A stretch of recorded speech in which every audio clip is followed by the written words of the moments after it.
To make a video about my new favorite unit in this entire game, and I was like, let me just do my daily pull real quick. Let me just go ahead and do my 250 daily pull, and came down just like every other daily pull, and it was blue, and it cracked open, and you know, it turned yellow, and then it cracked open again, and then it turned into a rainbow. So I figured, why not? Let's just record this and put it online. So before we talk about my favorite new unit, we're going to crack this rainbow open. Let's see what we got. And hopefully it's not Ayaka again. Still got some units that I don't have, but here we go.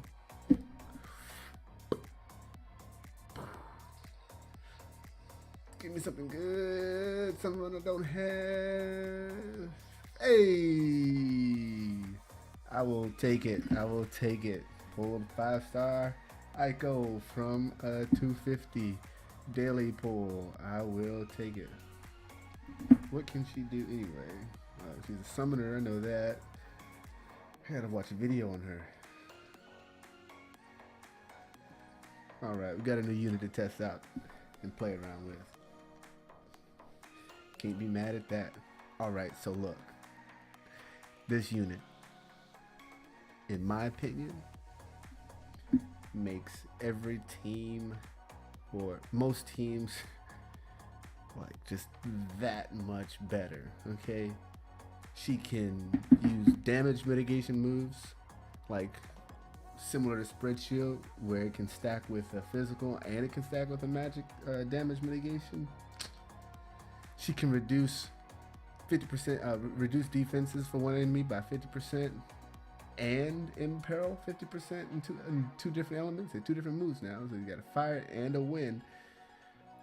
But in one move, she can imperil and break 50% for those elements. In my opinion, broken. Broken for those elements. That alone, just broken. Bam. On top of that, all right, look. So on top of that, she can use chi moves that will restore 2,000 HP. She'll restore 2,000, like 2,000 HP. She'll restore 20 MP, or she can boost your limit burst fill rate by 100%. Yeah. And she can dual cast all three of those. So, yeah, I will be replacing her into my lineup for someone.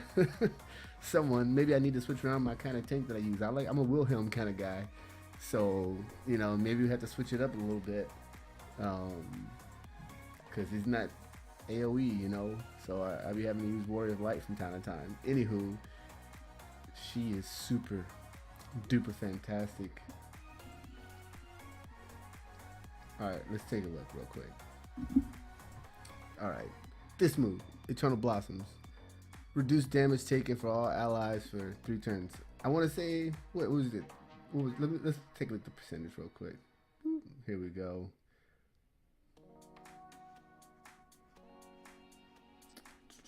Chi moves, Eternal Blossoms by 30%. Okay, not the highest, but you don't have to use Synthesis in order to get access to it. You can use this on round 1. Okay. Let's say you have Warrior of Light who can break attack and magic on round 1, and then you have someone that can, you're up against a physical boss, so you're going to buff defenses, and then you're going to use Eternal Blossoms buff it even more because they stack. Man, round 1, because normally you'd have to wait till round 2 and hope that your tank survives, but round 1, this works in round 1. Increase limit burst gauge fill rate 100% for 3 turns to all allies. Heck, you can use this on round 1 if you got a tank strong enough to withstand the damage. Say your healer, say your Ika had to use 100% re-raise. Well, you could dual cast Chi Kindness Ring and get flat 2,000 HP for the party twice, so 4,000 HP. That's going to get majority of your team near 100% health anyway, minus your tank. Maybe your strongest DPS is at like 6,000 or 7,000. Those would be like the only two that's not at full health. Okay, but everybody else should be at about full health, 4,000 HP. You know, most aren't gonna have less than 1,000 or 500 health after they get hit hard from an attack anyway. Okay, say you run it low on MP, you can dual cast MP recovery, and it only costs 30. What? No, it's less than that. Level 32, it only costs 12. It costs 12 MP to get 20 MP back for the party. Now she doesn't get it to herself, but 12 MP, get 20 back for the party. You dual cast, you 24 MP, you get 40 back for the party. I think that is a win. So if you're looking for an MP battery, you don't have Ace, you don't have Lunara, you don't have Roy or what's his face, Ramza. Then yeah, 4-star Yan. She's fantastic. Okay, now I've been using her in conjunction with Ang. And she gets some worthless abilities when paired in a party with him. So we're just gonna forget that even happens, even though I like the concept. Okay. Most importantly, invoke fire and invoke wind. Decrease fire resistance 50% for 3 turns to one enemy, and decrease defense 50% for 3 turns to one enemy. Or wind. You know, fan-freaking-tastic. So now you can pretty much full break the boss 45 and 50% with everything except spirit. So let's say Warrior of Light is in your party as your tank, and he breaks attack and magic, and then Yan breaks defenses. So your DPS, like say you have, you know, Orlando or something. Now instead of using Holy as your element, you're chanting with fire or wind. There's not much in this game that's strong to wind. There's not much in this game that's strong to wind. And we got some wind katanas. We got wind spears. I can't think of a wind greatsword on the top of my head, but I know there's Kaiser Knuckle. Kaiser Knuckle is a 101 attack, wind fist. You know, so lots of wind weapons. Lots of fire weapons. There's not too much this week that's strong against fire in this game. You know, I think that's the element in this game is fire. So we got Homaru, the katana. We got the Crimson Saber, great sword. We got some fire fists. We got the Necro Dagger. That's dual element though. You know, so I mean, you got a lot of options here with this unit in your party. On top of that, she's got Jade Resilience. Boost resistance is 100% to all breaking. So you cast this, and for that turn, including the next 2 turns, your team can't be broken. Well, it only works once, but you have to recast it or whatever if the enemy tries to break you. But she's just nice. She's nice. And if you get in a pinch and your healer gets down, or if you need to heal the party, but your healer can only do 1 or 2 things. Say you got Tilith, and she can only raise or she can heal. Well, if you're in a pinch, well, guess what? Flaming Ashes. Revive and fully restore all allies. Now, it's costly. But if you're using this, you're obviously in a pinch anyway. You're gonna get the team back up to running, and then you're gonna get your healer is gonna take care of the rest. Okay, so this is just to make so your healer doesn't have to do it. But if you're preventative like I am, then you're gonna build her something like this. Okay, she can't equip any weapons. Okay, but she can equip a light shield. She has no spirit buffs. She gets a plus 50% spirit buff whenever she equips a light shield. You know, I'm going for a dragon shield simply because it has the elemental resistances along with it. Come on out of here. Alright. She's got 2 ignorances, a Mog Rise. And this is his basic build. Mog Rise, 2 ignorances, and use grappling weapons. So that we can take our Riku build pretty much and put it on her. Give her Override, which is going to give her a double overdrive. It's going to give her 100% fill rate for her limit burst. We're going to get Mystical Stole because it's got Hypermentalist, which is going to give her faster fill rate, and Prodigy Goggles is going to give her faster limit burst fill rate. So we're going to be firing off limit burst every 2 or 3 rounds anyway. This along with chaining, yeah, she's rocking. Okay, Investment of the Mind.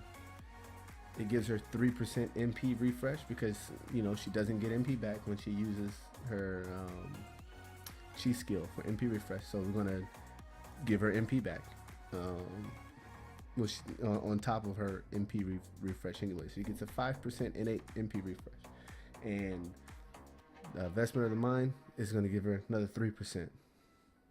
This clothing is just flowing out there. I know we were getting this unit, these TMRs left and right when they were giving them out. So I'm gonna go so far as to say the majority of the community has this TMR. Okay, and Trick Hat, I just threw some extra MP / Spirit on her, whatever I had left over. Okay, so her stats aren't super high. Wanted to get that HP up a little bit, so that's coming from Mog Rise. Other than that, we're going to throw some limit burst fill rate on because her limit burst, and you should max this out when you get a chance.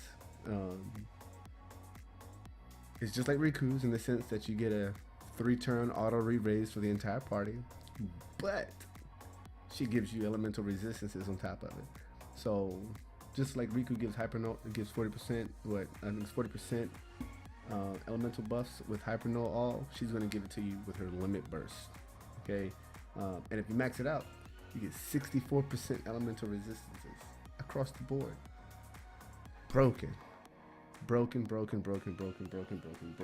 if you want to stay alive, if you want to break the enemy and do some damage, this is your support unit. This is your go-to support unit. If you didn't pull her, I'm sorry. You messed up. You got to get her next year. You got to get her next year when she comes out. Okay?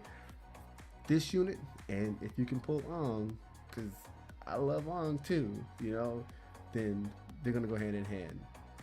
I give this unit 10 out of 10. The only way they could have made this unit better was if they made her abilities that she gets when she's paired with Hong not so crappy, because the moment you start casting buffs and stuff, they become obsolete. Okay, so they're so obsolete they're not even worth talking about. So yeah, this unit, level her up, get her limit burst filled up, and then make her a 5-star.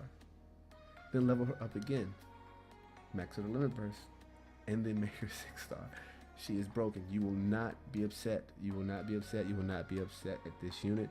I promise you. If you are, I will give you your money back for what you used to buy this game. Okay? I will give you every dime back that you used to purchase this game from the store. Okay? And I stand on that 100%. Okay? But I don't think anybody's going to be realistically upset about this unit. Add her in your party and watch the damage ensue because of it. This is Olimar. Hope you have a beautiful day. Deuces.